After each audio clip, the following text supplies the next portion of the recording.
السلام علیکم ناظرین، سپریم کورٹ کے فیصلے کے بعد چیف الیکشن کمیشن نے شیڈول جاری کر دیا ہے۔ آج رانا ثناءاللہ نے چیف جسٹس سمیت چیف الیکشن کمیشن کو سرعام دھمکیاں دے دی۔ آئیے پہلے رانا ثناءاللہ کی گفتگو سنتے ہیں، پھر اس پر بات کرتے ہیں۔ رانا صاحب، آپ کی حکومت کی طرف سے آج ہم نے دیکھا مریم نواز صاحبہ نے وکلاء کے کنونشن سے خطاب کیا، آپ بھی وہاں پر موجود تھے اور اس سے پہلے نواز شریف صاحب کی تقریر بھی ہم نے سنی۔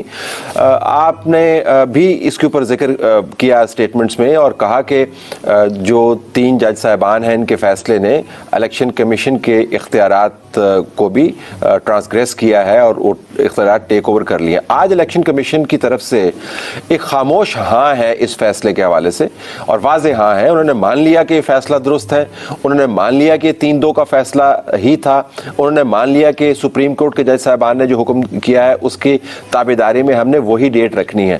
ان کی طرف سے کوئی اعتراض نہیں ہے، تو اب آپ کا سٹینس کہ یہ فیصلہ ٹھیک نہیں ہے، یہ 4-3 کا فیصلہ ہے، وہ کہاں پہ کھڑا ہے جبکہ الیکشن کمیشن نے وہ فیصلہ مان لیا؟ دیکھیں، جو 4-3 کا فیصلہ ہے وہ کوئی ہماری اختراع تو نہیں ہے، ان کے فیصلے نہیں، قطع کلام یہ ہمیں علم ہے، میں صرف یہ جاننا چاہ رہا ہوں، لیکن الیکشن کمیشن نے تو مان لیا ہے، الیکشن کمیشن اس بحث کو ختم کر دیا، انہوں نے شیڈول جاری کر دیا ہے۔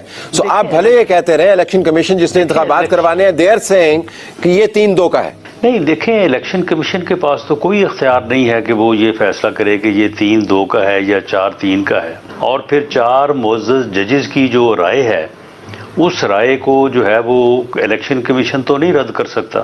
جو انہوں نے رد کر دیا ہے نا جی، رانا صاحب رد کر دیا ہے، رد کر دیا ہے، انہوں نے 3 ممبر بینچ کا فیصلہ مان لیا لیکن اور انتخابات کا شیڈول دوبارہ جاری کر کوئی دیا۔ ایسا اختیار حاصل نہیں ہے، یعنی اسے الیکشن کمیشن کو ایسا کوئی اختیار حاصل نہیں تھا۔ اگر اس نے رد کیا ہے تو یہ اختیار اس نے بلا اختیار یہ کیا ہے، اسے کوئی اختیار حاصل نہیں، رد کیا ہے اس طرح نہیں کہا کہ ہم نے رد کر دیا، انہوں نے شیڈول جاری کر کے مان لیا ہے، میں یہ کہہ رہا ہوں، جس سے مراد یہ ہے کہ انہوں نے فیصلہ مان لیا ہے۔ بھلے انہوں نے مان لیا ہو، لیکن الیکشن کمیشن کے مان لینے سے یہ معاملہ جو ہے وہ ہمارے اوپر بائنڈنگ تو نہیں ہوتا، نہ ہی ان 4 ججز نے اپنی رائے کو یا اپنے فیصلے کو، اپنی ججمنٹ کو جو ہے وہ واپس لیا ہے کہ کیونکہ الیکشن کمیشن نے مان لیا تو لہذا ہم واپس لیتے ہیں۔ لیکن الیکشن تو بائنڈنگ ہو گیا نا رانا صاحب، کہ الیکشن تو بائنڈنگ ہو گیا، اب آپ کو اسی ڈیٹ پر انتخابات لڑنے پڑیں گے کیونکہ الیکشن کمیشن نے شیڈول جاری کر دیا۔ دیکھیں، بات یہ ہے، بھلے الیکشن کمیشن نے جو ہے وہ شیڈول جاری کر دیا، لیکن ہمارا یہ ماننا ہے کہ الیکشن کمیشن نے جو ہے یہ بلا اختیار شیڈول جو ہے وہ جاری کیا ہے، اور 3 کے اب آپ الیکشن کمیشن سے لڑائی شروع کر دیں گے؟ جس کا بینچ ہے، نہیں، الیکشن کمیشن سے ہم بالکل لڑائی نہیں کریں گے، ہم اپنا موقف جو اسے ہم سمجھتے ہیں کہ وہ آئینی اور قانونی جو لڑائی ہے یا جو اپنی اسٹرگل ہے، اس کو ہم منطقی انجام تک جو ہے وہ پہنچائیں گے، اس کو درمیان میں نہیں چھوڑیں گے۔ یہ فرمائیے گا کہ آپ کی نظر میں یہ تمام جو کیمپین چل رہی ہے، اور میں کیمپین کا لفظ جان بوجھ کے استعمال کر رہا ہوں کہ اگر آپ نے ان ججز کے فیصلوں کو نہیں ماننا تو ایک ہی مرتبہ آپ نے پالیسی کا بیان دینا ہوتا ہے، لیکن اگر آپ بار بار ججز کے اوپر اٹیک کریں گے تو وہ کیمپین رن کرتے ہیں، وہ آپ کا سیاسی فیصلہ ہے، لیکن آپ یہ سب کچھ کر کے کیا حاصل کرنا چاہتے ہیں؟ حتمی تصویر کیا ہے آپ کے ذہن میں کہ ہم یہ کریں گے تو کیا ہو جائے گا؟ دیکھیں، ہماری حتمی جو ایک پولیٹیکل اوپینین ہے یا رائے ہے وہ تو یہ ہے کہ ایک آدمی جس نے تکبر، اپنی انا اور اپنی جھوٹی ضد کی خاطر جو ہے یہ اسمبلیاں توڑی ہیں، اس کو پریمیم نہ دیا جائے اور الیکشن جو ہے وہ ایک ہی وقت میں ہو۔ یہ تو ہماری ایک سیاسی، اب آپ اس ڈیٹ کو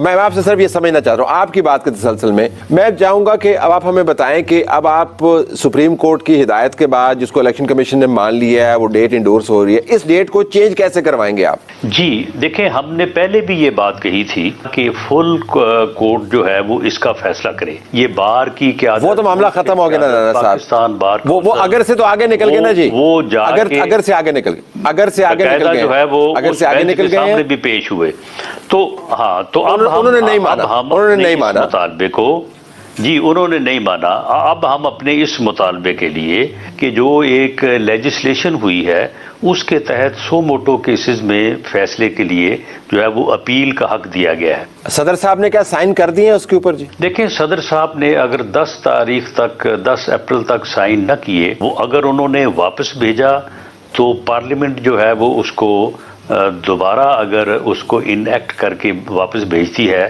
تو اگلے 10 دن بعد وہ خود بخود جو ہے وہ قانون کا درجہ جو ہے وہ اختیار کر جائے گا اور وہ نوٹیفائی ہو جائے گا اور قانون کا تو صدر صاحب ظاہر ہے اس کو واپس بھیج دیں گے صدر صاحب، اور یہ 20 تاریخ ہو جائے گی رانا صاحب، تو 20 اپریل ہو جائے گی. یعنی یہ دیکھیں یہ جو ہو رہا ہے کہ بینچ نے جو یعنی ریلیونٹ اور ضروری فریق تھے سیاسی جماعتیں، اس بینچ میں کسی اور کو شامل نہیں. لیکن رانا صاحب واپس کیلنڈر پہ آ جائے، مجھے کیلنڈر میں زیادہ دلچسپی ہے. رانا صاحب مجھے کیلنڈر میں زیادہ دلچسپی ہے. نظر بھی نہ آئے. آپ نے صدر صاحب کو پیس آف لیجسلیشن بھیجا، انہوں نے واپس بھیج دینا ہے، ہمیں پتا ہے کیونکہ ان کو زیادہ دن چاہیے، تو 10 اپریل کی جگہ 20 اپریل ہو جائے گا. آپ اگر اس سے اتفاق نہیں کرتے مجھے بتائیے گا. تو 20 اپریل یہ ہو گیا. اس کے بعد آ جانی ہے عید کے اندر نکل جانے ہیں 5 دن، پھر ہو جانی ہے 26 تاریخ. اور اس کے بعد اگر سپریم کورٹ نے اس پیس آف لیجسلیشن کو، جس کا تعلق ان کی سو موٹو طاقت سے ہے، اور چیف جسٹس صاحب اپنے حالیہ فیصلے میں کہہ چکے ہیں کہ صرف چیف جسٹس جو ہے وہ سو موٹو نوٹس انیشیٹ کر سکتا ہے، اگر انہوں نے پارلیمنٹ کے اس پیس آف لیجسلیشن کو نلیفائی کر دیا تو رانا صاحب آپ کو تو ٹائم ہی نہیں ہے، ساتھ الیکشن کی ڈیٹ لگی ہوئی ہے. پھر دیکھیں اپنا طلعت صاحب، پھر دیکھیں نا اگر یہ کیا کرے گی؟ اس انتہا تک پہنچ گیا معاملہ، ہمیں بتائیں نا کیا کرے گی قانون اور پارلیمنٹ کیا کرے بالا طاق رکھ کر. تو پھر ہم جو ہو سکا کریں گے، پھر ایسی کوئی بات نہیں ہے. مطلب کیا کریں گے؟ ہم بھی جو ابھی آپ نے اتنا اٹیک کیا، اب آپ بیان دیتے ہیں اور کل آپ نے قرارداد پاس کرنی ہے، تو انگریزی میں کہتے ہیں نا جی سخت الفاظ ہوتے ہیں وہ ہڈیاں نہیں توڑتے. آپ مزید الفاظ سخت کر دیں گے، آپ کیا کریں گے؟ نہیں دیکھیں، تو پھر اگر معاملہ یہ یہاں تک چلا گیا تو سپریم کورٹ نے الیکشن خود آگے کروا لینے. تو آپ الیکشن نہیں ہونے دیں گے؟ اگر آپ اس ایرا میں داخل ہو جاتے ہیں یا ان لمٹس کو کراس کرتے ہیں تو پھر سپریم کورٹ کے پاس کون سی طاقت ہے کہ وہ الیکشن کروا لے گا؟ یہ تو آپ اس تاریخ کو جس کو الیکشن کمیشن نے انڈورس کیا وہاں پر اس دن الیکشن نہیں ہوں گے، کیسے نہیں ہوں گے؟ اگر پارلیمنٹ ایک لا پاس کرتی ہے اور آپ کہہ رہے ہیں کہ جو اس لا کو سپریم کورٹ اٹھا کے باہر پھینک دے گی، تو پھر بلا اختیار اگر معاملات شروع ہو گئے تو پھر تو کچھ بھی ہو سکتا ہے. پھر تو جو ہے وہ ہم بھی پھر جو چاہیں وہ کر سکتے ہیں. تو پھر سپریم کورٹ جو ہے کیا ایمرجنسی لگ سکتی ہے رانا صاحب؟ ایمرجنسی لگ سکتی ہے، کوئی طاقت نہیں ہے. مارشل لا لگ سکتا ہے، ایمرجنسی لگ سکتی ہے، کیونکہ بلاول بھٹو زرداری صاحب نے 3 اپریل کو پھر جو ہے وہ فری فار آل والی پوزیشن ہوگی. ناظرین، رانا ثناء اللہ کہتے ہیں کہ چیف الیکشن کمیشن کے پاس اختیار ہی نہیں کہ وہ الیکشن کا شیڈول جاری کریں. پہلے ہی لوگ کہتے تھے کہ الیکشن تو الیکشن کمیشن کا مسئلہ ہے، الیکشن کمیشن نے الیکشن کروانے ہیں. جب انہوں نے کروانے ہوئے تو ہم تیار بیٹھے ہیں. آج چیف الیکشن کمیشن نے شیڈول جاری کیا ہے تو آج نون لیگیے چیف الیکشن کے خلاف بدزبانی کرنا شروع ہو گئے ہیں. ناظرین، اگر چیف جسٹس فیصلہ کرتے ہیں تو نون لیگی کہتے ہیں کہ ان کے پاس اختیار نہیں. اگر چیف الیکشن کمیشن شیڈول جاری کرتے ہیں تو نون لیگی کہتے ہیں کہ ان کے پاس اختیار نہیں. یعنی یہ کرپٹ مافیا سمجھتا ہے کہ پاکستان میں کسی کے پاس بھی اختیار نہیں سوائے نون لیگیوں کے. ناظرین، الیکشن ہونے یا نہ ہونے یہ بات کی بات ہے، مگر نون لیگیوں کا مکروہ چہرہ اس الیکشن نے عوام کے سامنے بے نقاب کر دیا ہے. اور اب بات یہاں تک آن پہنچی ہے کہ رانا ثناء اللہ سرعام دھمکیاں دینے پر اتر آئے ہیں کہ اگر الیکشن کروائے گئے تو ہم کچھ بھی کر سکتے ہیں. ناظرین، ایسا بیان اگر عمران خان نے دیا ہوتا تو اب تک عمران خان کو گرفتار کرنے کے لیے پولیس زمان پارک پہنچ جاتی.